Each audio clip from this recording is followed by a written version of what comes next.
শুধু এতটুকু না, যেটা বললাম দিন দিন বাড়তেছে। কারণ কি? আসেন,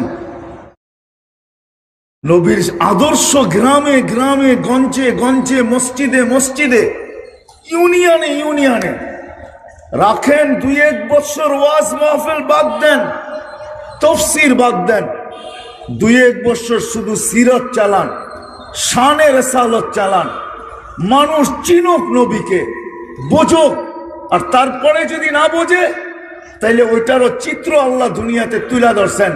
তখন নিজের পিস্তল নিজের মাথা হবে, নিজের পিস্তল নিজের মাথা হবে। তখন নিজের টাকার কিনা রশি নিজের গলা হবে। আল্লাহ এটাও দেখাবে না? দেখান নাই? দেখাইছেন না? দেখান নাই? আলহামদুলিল্লাহ, সত্য তো এটাই। বাংলাদেশের কয়জন ন্যূন শিক্ষিত, বাংলাদেশের কয়জন গরিব মানুষের মা বাবা পাবেন আপনি বৃদ্ধাশ্রমে? কয়জন পাবেন? বৃদ্ধাশ্রমে যারা আছে সব রাঘব বোয়ালের মা বাবা আছে। মা বাবা এখন দুইকা বসতেছে, নবীর আদর্শ না শিখার কারণে, না শিখানোর কারণে এখন বসতেছে। আমরা মাঝে মাঝে চুপে চুপে যাই, তো তাবলিগালাদের তো কাজ হইলো সব জায়গায় যায় তাবলিগ করা। আমরা মাঝে মাঝে চুপে চুপে যাই, তো যখন চোখের পানি ছাড়তে থাকে তো নিজেরটাও রুমাল দিয়া মুছতে থাকি। কিন্তু মা তো মাই হয়, বাবা তো বাবাই হয়। উঠা যখন চলে আসি তখন হাতটা ধরা বলে, হুজুর যা হয়ে গেছে হয়ে গেছে, যা করছে করছে, যা বুঝে আসছে তা করছে, কিন্তু দোয়া করেন আমার কলিজার টুকরা যেন সুখে থাকে। মা তো মাই হয়, বাপ তো বাবাই হয়,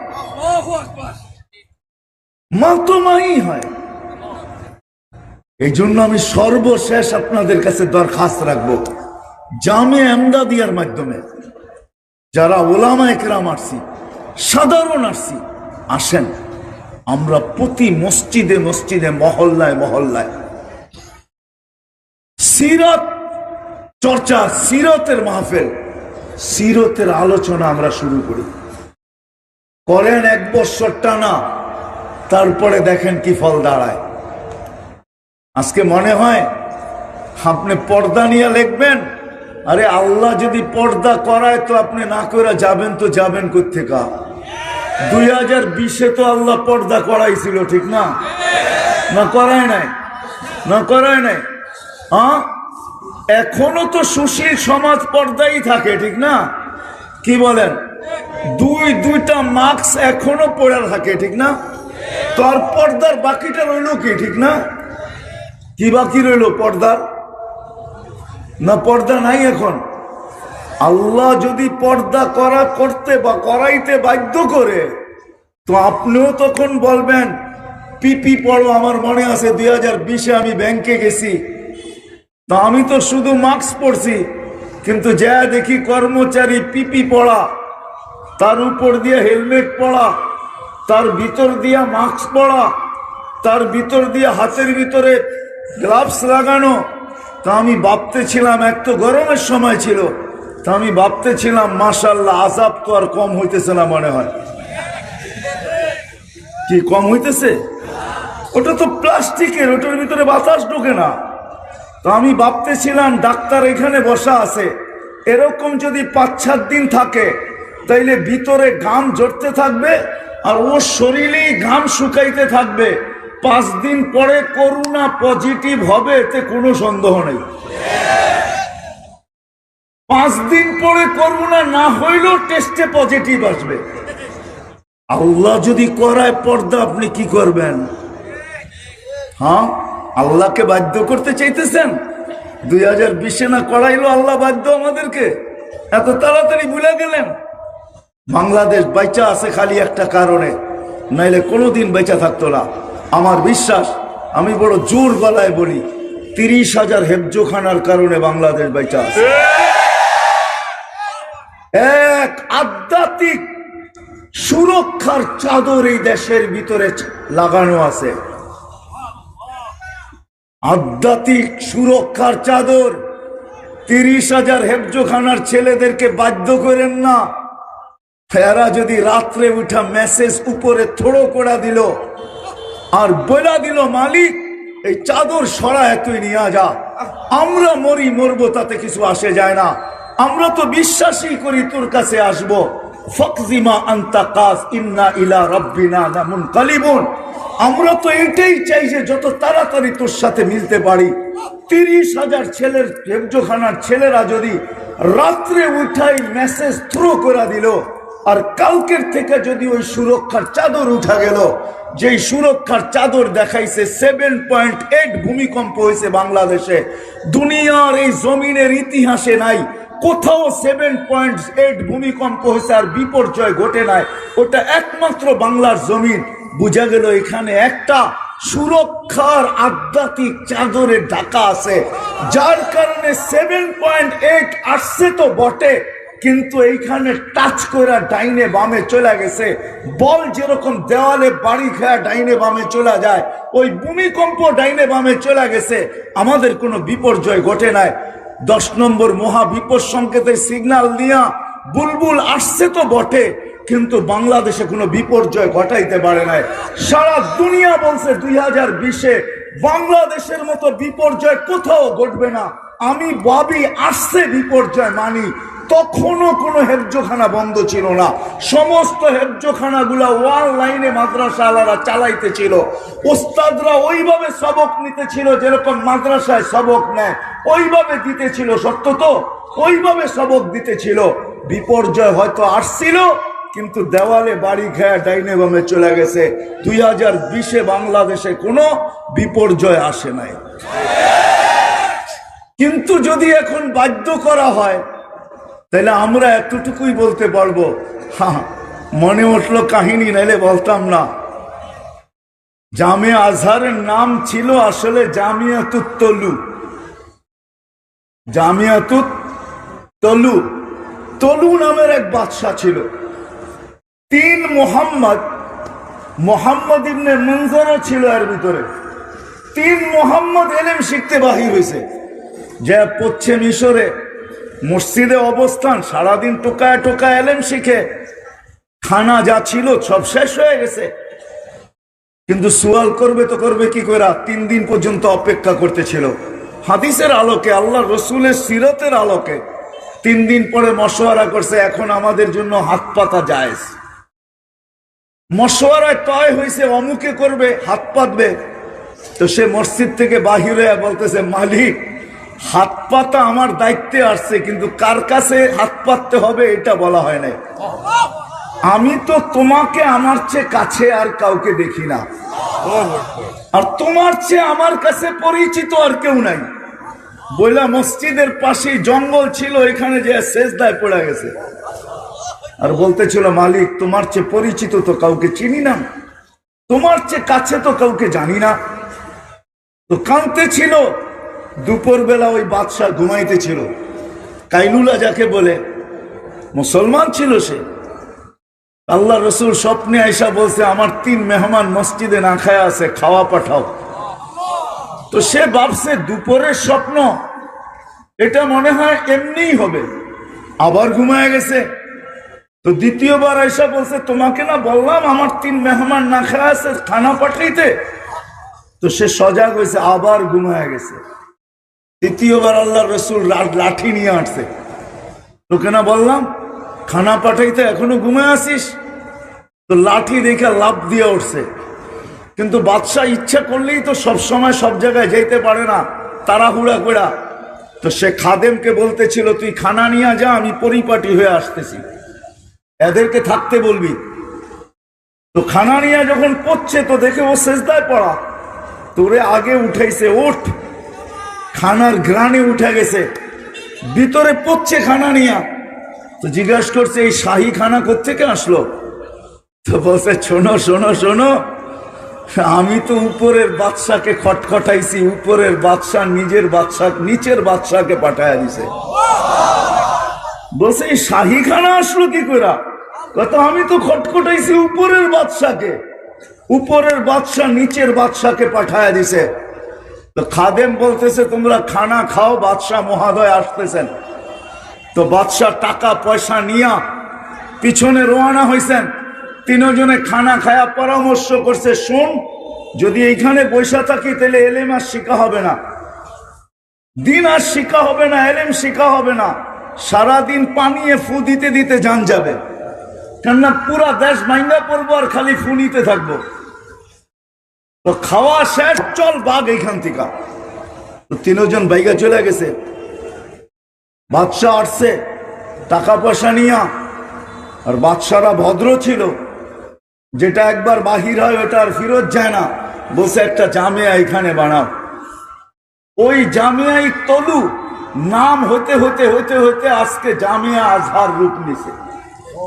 তো যেটা বলতেছিলাম, যদি 30,000 হেফজোখানার ছেলেরা যারা আধ্যাত্মিক বাংলাদেশকে আধ্যাত্মিকভাবে 4টার সময় ওঠে, আর মজার ব্যাপার দেখবেন, বাংলাদেশে যতগুলা বড় বড় ভূমিকম্প আসছে সব শেষ রাত্রে আসছে, আজ পর্যন্ত একটা দিনের বেলা আসে নাই।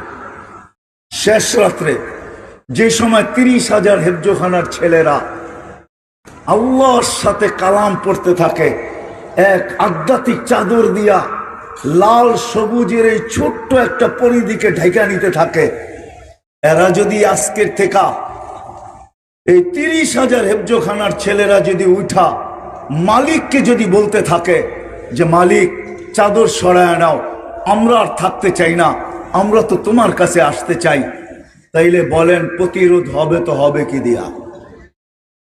আমি বুঝাইতে চাইতেছি, কিচ্ছু বলতে চাইতেছি না। বাংলাদেশ টিকা সেই জন্য আযাবকে ডাক দেওয়া, ডাইকা নিয়ে আসা উচিত না। কেন আপনি বাংলাদেশের ইতিহাস জানেন না? বাংলাদেশ যুদ্ধে ইসলাম আসে নাই বাংলাদেশে। বাংলাদেশে ইসলাম আসছে সাহাবাদের কারণে। যখন হিজরত হয় নাই আল্লাহ রসুলের, তখন 4 সাহাবী বাংলাদেশে আসছে, বাংলাদেশের মানুষ সাহাবা দেখা মুসলমান হয়েছেন। আমি নাম সহ বলতেছি, ইতিহাস আপনি তালাশ করে নিয়েন। আবু ওয়াক্কাস, ওহাব ইবনে মালিক, কাসেম ইবনে হুযাইফা, উরওয়া ইবনে সাসা, 4 সাহাবী আসছেন, এদেরকে দেখা বাংলাদেশের মানুষ মুসলমান হয়েছেন। 2 জন এখান থেকে চীনে গেছেন, 2 জনের কবর এখনো চীনে আছে। আবু ওয়াক্কাস, ওহাব ইবনে মালিক রাদিয়াল্লাহু তাআলা আনহুমা, 2 জনের কবর ইতিহাস বলে এখনো বাংলার জমিনের নিচে আছে। বাংলাদেশে হাদিসের এলেম 1268 সনে আসছে। আবু তায়ামা রহমতুল্লাহ আলাই সর্বপ্রথম হাদিসের দর্শ দিছেন সোনারগাঁয়ে 1268 সনে। ইতিহাস দেখেন, বাংলার একটা ইতিহাস যেটা আমাদের বইয়ে লেখা আছে, এটা একটা ইতিহাস, আর এটার পিছনে আরেকটা ইতিহাস আছে এই মাটির, এই মাটির মানুষের। হ্যাঁ, আমি পুরো জামাত আপনাদের এখানে নিয়ে আসতে পারবো। আল্লাহর রসুল বাংলাদেশের মানুষকে যে সম্বোধন করছেন, দুনিয়ার কোন এলাকার মানুষকে ওই সম্বোধন করেন নাই। বাংলাদেশের মানুষকে আল্লাহর রসুল বলছে সাদা সিধা সরল সহজ। হ্যাঁ, আমি পুরো জামাত নিয়ে আসতে পারবো আপনাদের এখানে। যারা স্বপ্নে দেখছেন, কাঁদতেছেন, আল্লাহর রসুল জিজ্ঞাসা করছি, ইয়া রাসূলুল্লাহ কাঁদেন কেন? তো বলছে বাংলাদেশের সরল সহজ সাদা সিধা উম্মতের জন্য কাঁদি। বোঝা গেল অর্ধেক আমরা পার এমনি হয়ে যাবো, কারণ আমরা সাদা সিধা সরল সহজ। এই জন্য বলতেছিলাম মেরে দোস্ত, আসেন, আমি তো সিরাত বয়ান করলাম না, আমি আহ্বান করলাম আপনাদেরকে, আসেন জামিয়া এমদাদিয়ার মাথা হাতে থেকে আমরা জামিয়া এমদাদিয়ার মাথা হাতে থেকে এর শেরপুরস্তিতে পুরো কিশোরগঞ্জের প্রত্যেকটা ইউনিয়নে আমি উলামায়ে কেরামের পায়ে হাত রাখা বলবো, চলেন আমরা আপনারা আথার আলী রহমতুল্লাহ আলাই এই ছায়ার নিচে থেকে প্রত্যেক ইউনিয়নে গ্রামে গ্রামে সিরাতুন নবী আপনারা চালু করেন। সবাইকে শিখাইতে শুরু করি, জানাইতে শুরু করি যে সিরাত কতটুকু দরকার। আর যদি তা না হয়, তাহলে আমরাই আমাদের মৌতের কারণ অন্য কেউ হবে না, আমি আমার মৌতের কারণ হব। আমার সন্তানের কারণই আমার সন্তানই আমার মৌতের কারণ হবে। যেটা বাংলাদেশে শুরু হয়ে গেছে। মা বাবা এখন সন্তানের হাতে নিরাপদ না, ভাই ভাইয়ের হাতে নিরাপদ না, প্রতিবেশী প্রতিবেশীর হাতে নিরাপদ না, আমরা আমাদের হাতে নিরাপদ না। কারণ নবীর সিরাত আদর্শ না থাকার কারণে। যখন আদর্শ থাকবে, হায় হায়, তখন শাফি রহমতুল্লাহ আলাইহির মতো হবে। সারা দিন পরিশ্রম, রাত্রে আসবে, মার পায়ে তেল মালিশ করবে, আর পাও টিপা টিপা ঘুম পাড়াবে, আর মাঝে মাঝে পায়ের তালুতে চুমা নিবে, আর মা কাইপা উঠবে, আর শাফি রহমতুল্লাহ আলাইহির মতো হাসবে আর বলবে, মা তোর পায়ের তালুতে চুমা দিই না, আমি তো আমার জান্নাতে চুমা দিই, জান্নাতে আমি আমার জান্নাতে চুমা দিই। তখন বাইজিদ বোস্তামি রহমতুল্লাহ আলাইহির মতো সারা রাত্র মাথার কাছে দাঁড়ায় থাকবে। তখন সত্য ওইটাই হবে, এক মহল্লায় 100 ফ্যামিলি থাকবে, এক আইটেম পাক করবে, কিন্তু ডেলি সবাই 100 আইটেম দিয়ে খাবে। আপনি বলবেন একজনে এক আইটেম পাক করবে, 100 আইটেম কি করে খাবে? কেননা আল্লাহ রসুল বলছে, তরকারি যখন পাক করো ঝোল বেশি দিও, যেন প্রতিবেশীর ঘরে দিতে পারো। যখন 100 ফ্যামিলি নিজেদের এক আইটেম পাক করে সবার ঘরে আদান প্রদান করবে, তো প্রত্যেক ঘরে 100 আইটেম দিয়া খাবে। বিশ্বাস মনে হয় না, ঠিক না? হ্যাঁ, বিশ্বাস মনে হয় না, ঠিক না? হ্যাঁ, হায় হায়, তখন তো ধনীর টিফিনকারী নিয়ে রাস্তায় ঘুরবে, খানার টিফিনকারী নিয়ে ধনীরা রাস্তায় ঘুরবে, বলবে ক্ষুধার্ত কে আছে? জিজ্ঞাসা করবে কেন? ফজাইল ইবনে ইয়াস রাহমাতুল্লাহ আলাইহি বলছে, লুকমাতুন ফি বাতনিন জায়ে, এক ক্ষুধার্ত মানুষের মুখে একটা লোকমা উঠায়া দেওয়া খায়রুম মিন বিনাই জামে, জামে মসজিদ বানানোর চেয়ে বেশি সওয়াব। বিদায় আমি তালাশ করতেছি টিফিনকারীতে খানা নিয়ে ক্ষুধার্ত কে আছে এখানে। ধনী তালাশ করতে থাকবে টিফিনকারী নিয়ে ক্ষুধার্ত। বিশ্বাস হয় না? তখন ধনীরা গরিবের বর টোকাইতে থাকবে, কেন আল্লাহ রসুল বলছে, তুবাল আমির আলা বাবিল ফকির, ওর চেয়ে বড় উত্তম ধনী কেউ নাই যে গরিবের দরজায় যায় খটখটায়। তখন ধনীরা গরিবের দরজায় যায় খটখটাইতে থাকবে। যখন নবীর আদর্শ শিখবে, হায় হায় হায় হায়, আজকে না শিকার কারণে ভাই ভাই দ্বারা অতিষ্ঠ। সারা দুনিয়া বলতেও পারবে ভাইকে যে তুই ভাইয়ের বিরুদ্ধে দাঁড়াস না কেন, তো ভাই জবাব দিবে তখন কি জানেন? ওই কথা তো জবাব দিবে, রাদিতা মিন দুররিহা, একই জায়গার থেকে দুধ পান করছি, আল্লাহ তো বলে লাবানান খালিসা, আমার মার দুধ পিওর ছিল, কিয়ামত পর্যন্ত বিকল্প আসবে না। পিওর দুধের ভিতরে গাদ্দারি থেকে আসবে যে আমি ভাইয়ের বিরুদ্ধে কেস করব, ভাইয়ের বিরুদ্ধে কেস করব। তখন ভাইয়ের বিরুদ্ধে কেস কেউ করাইতে পারবে না। ভাই বলবে মার দুধে তো ছিলই না, কোত্থেকে করবো, মার দুধে তো ছিলই না এটা। তখন এরকম পরিবেশ হবে। এই জন্য আপনাদের কাছে হাত জোর দরখাস্ত, আসেন আমরা জামিয়া এমদাদিয়াকে সেন্টার বানায়া, শুধু এইখানে না, আথার আলী রহমতুল্লাহ আলাই ছায়ার নিচে আইসা পুরা কিশোরগঞ্জের যতগুলা ইউনিয়ন আছে, এরকম এক একটা কেন্দ্রীয়ভাবে প্রতি বৎসরে সিরত যখন সিরতুন নবী যখন শুরু হবে, আর শুধু সিরতেরই আলোচনা হবে যে সিরতে আমাদের লাভ কি হবে, দুনিয়ায় কতটুকু লাভ, মরার পরে কতটুকু লাভ, আখেরাতে কতটুকু লাভ, দুনিয়ায় কি লাভ হবে, মরার পরে কি লাভ হবে, সিরত মানবতার জন্য কেন দরকার। আজকে ওরা জানে না। যদি জানতো মানবতার জন্য আল্লাহ রসুল কি করছে, যদি জানতো। আর একটা কথা এটাও সত্য, যদি কেউ না জানতে চায় বা কেউ জানে না, তাকে আপনি বাধ্যও তো করতে পারবেন না। এই জন্য আমার শেষ আবেদন, আসেন আমি ওলামায়ে কেরাম যারা আসছে এখানে তাদের কাছে দরখাস্ত করব, সাধারণ মানুষ যারা আছে আমরা সহযোগিতা করব। কি সাধারণ মানুষ আমরা সহযোগিতা করতে রাজি?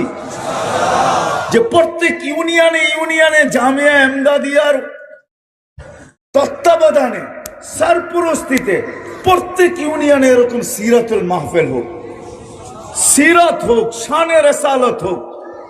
আমরা জানি যে আল্লাহ রসুলের আদর্শ কেন দরকার। আর না হলে এই বৎসরে একদিন মাঝে মাঝে কিছু কথা এটা জাতির কান পর্যন্ত পৌঁছানো যাবে না, যেখানে আমাদের যুবকরা 24 ঘন্টা এয়ারফোন কানে দিয়া এরা এটাই ভাবে দুনিয়াই শেষ। এই জন্য সারা দিন অন্য কিছু শুনতে থাকে, অন্য কিছু ভাবতে থাকে, অন্য কিছু পড়তে থাকে। হারায় গেলে আমাদের কোনো লাভ হবে না। এই জন্য সবার কাছে দরখাস্ত, আমরা ইনশাআল্লাহ প্রত্যেক ইউনিয়নে ইউনিয়নে জামিয়া এমদাদিয়ার এই কমিটির অন্তর্ভুক্ত হইয়া আমরা প্রত্যেক ইউনিয়নে সিরাতুন নবী সাল্লাল্লাহু আলাইহি ওয়াসাল্লাম সম্মেলন করব। করব তো? কি বলে ওলামায়ে কেরাম, কি বলে? করব তো? আল্লাহ আমাদের সবাইকে আমল করার তৌফিক দান করেন। ওয়ামা আলাইনা ইল্লাল বালা।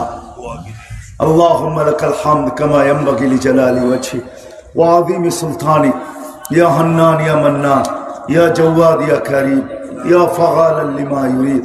আসআলুকা বিইজ্জাতিকা আল্লাতী লা তুরাম ওয়া বিমুলকিকা আল্লাযী লা ইউদাম ওয়া বিনূরিকা আল্লাযী মালা আরকান আরশিক। আয় আল্লাহ, আজকের আয়োজনকে আপনি কবুল করেন, আজকের আয়োজনকে আপনি কবুল করেন। আয় আল্লাহ, এর আসারাত দুনিয়ার কোনা কোনা পর্যন্ত পৌঁছায় দেন। আপনার হাবিব সাল্লাল্লাহু আলাইহি ওয়াসাল্লামের সিরাতের শৌক, সিরতের রাব্বাত, সিরতের আলোচনা, আয় আল্লাহ সিরতের প্রচার, সিরতের প্রসার সবকিছু আমাদের রগ রেশার ভিতরে আপনি ঢুকায়া দেন। আয় আল্লাহ, পুরা কিশোরগঞ্জ না, পুরা বৃহত্তর ময়মনসিংহ না, পুরা বাংলাদেশের সর্ব জায়গায় আয় আল্লাহ যেরকম জামিয়া এমদাদিয়ার তত্ত্বাবধানে প্রতি বছর সিরত সম্মেলন হয়, আয় আল্লাহ প্রত্যেক জায়গায় এরকম করার আপনি তৌফিক নসিব করেন। আয় আল্লাহ এটার মাধ্যমে আয় আল্লাহ আপনি হেদায়েতের হাওয়াকে চালু করে দেন। আল্লাহ হেদায়েতের হাওয়াকে চালু করে দেন। আল্লাহ আল্লাহ এক কেরামত আপনি দেখাইছিলেন আথার আলী রহমতুল্লাহ আলাইহির জামানায়। আয় আল্লাহ সেটার নিদর্শন এখনো আল্লাহ আমাদের অ্যাসেম্বলির ভিতরেও আছে। আয় আল্লাহ এই মাহফিলকে এরকম একটা কেরামত আথার আলী রহমতুল্লাহ আলাইহ রুহানি কেরামত হিসাবে এই মাহফিলকে আপনি কবুল করেন। সারা বাংলাদেশের ভিতরে সিরতের আলোচনা, সিরতের চর্চা আর সিরতের আল্লাহ সিরতের চর্চা আর সিরতের উপরে উঠার জন্য পুরো মুসলমানদেরকে আপনি কবুল করেন। আর যেন আল্লাহর রসুলের আদর্শ আমাদের কাছে ঘৃণিত না হয়, দীক্ষিত না হয়, অবহেলিত না হয়, লাঞ্ছিত না হয়, বঞ্চিত না হয়, আল্লাহ আল্লাহ ঘৃণার পাত্র না হয়। আল্লাহর রসুলের সিরত যেন আমাদের কাছে জানের চেয়েও বেশি প্রিয় হয়। আল্লাহ আপনি আমাদের দোয়াকে কবুল করেন, আপনি আমাদের দোয়াকে কবুল করেন। জামিয়া এমদাদিয়াকে এটার জন্য কবুল করেন, জামিয়া এমদাদিয়াকে এটার জন্য কবুল করেন। সারা বাংলাদেশের জন্য নমুনা বানায়া দেন আল্লাহ, মডেল বানায়া দেন আল্লাহ, মডেল বানায়া দেন আল্লাহ, মডেল বানায়া দেন। বৎসরে একবার এই আলোচনা হয় কি হবে? হয় আল্লাহ যেখানে 24 ঘন্টা আমরা সিরতের বিরুদ্ধে শুনতে থাকি, সিরতের বিরুদ্ধে ভাবতে থাকি, সিরতের বিরুদ্ধে লিখতে থাকি, আয় আল্লাহ ওইখানে বৎসরে একদিন সিরতের আলোচনা হয়ে কি হবে? কি হবে? উন্মত কতটুকু নিবে? হ্যাঁ হইতে পারে মালিক, যদি আপনার কুদরত এখানে কাজ করে, আপনার কুদরত যদি এখানে কাজ করে, আপনার প্রযুক্তি যদি এখানে কাজ করে, আপনার কুওয়াত যদি এখানে কাজ করে, আল্লাহ তাইলে একদিনেরটাও হইতে পারে। কিন্তু আল্লাহ চুক্তি তো এটাই যে যে সর্বদা যেটা হয় ওইটাই কার্যকরী হয়। আল্লাহ আপনি কবুল করেন, যা চাইলাম তাও দেন, যা চাইতে পারলাম না তাও দেন। হায় আল্লাহ আমাদের আকাবের যারা কবরে চলে গেছে সবাইকে উঁচু থেকে উঁচু মাকাম নসিব, অল্প কয়েকজন যারা বাঁচা আছে আল্লাহ এদের হায়াতের ভিতরে আপনি বরকত নসিব করেন। আল্লাহ উলামায়ে কেরামকে আল্লাহ উলামায়ে কেরামকে সর্বদিকে আপনি রাহবরি নসিব করেন, সর্বদিকে আপনি রাহবরি নসিব করেন, সর্বদিকে আপনি রাহবরি নসিব করেন। আল্লাহ আমাদেরকে আপনি রাহবরি করেন, আমাদের বিবেকের উপরে ছেড়েন না, বুদ্ধির উপরে ছেড়েন না, বিদ্যার উপরে ছেড়েন না, তাহলে আমরা হারায় যাব। আল্লাহ আপনি আমাদেরকে কুদরত দ্বারা রাহবরি করেন। আল্লাহ যা চাইতে পারলাম তাও দেন, যা চাইতে পারলাম না তাও দেন। ওসল্লাল্লাহু তাআলা আলা খায়রি খালকি মুহাম্মাদি ওয়া আলিহি ওয়া সাহবিহি আজমাইন বিরহমাতিকা ইয়া